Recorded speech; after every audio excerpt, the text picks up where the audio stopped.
simaphi ihlombe nje siza ngaphambili.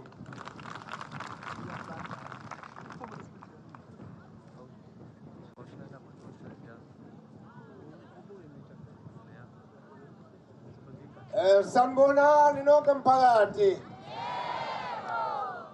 Hayi lona unibingelelayo ukwanyana umalume kaMjikelwa umzekabani imvame abaningi bangibiza ngomsweswe.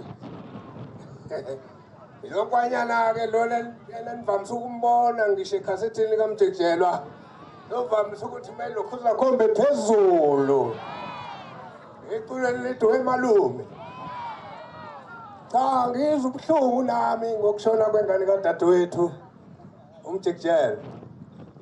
Ngithi hawu Tutu ngikhale dadewethu ngithi dadewethu akwehli lungehlile nakuthina kubuhlungu ngisho nakumkhwenyana ungobani umshubo ngithi Tutu Sibali ibuhlungu lento eyenzekile kuphela nje ngithi bambani isibindi bakwethu ukufa ngeke sikuvimbe ngoba kwadalwa uNkulunkulu.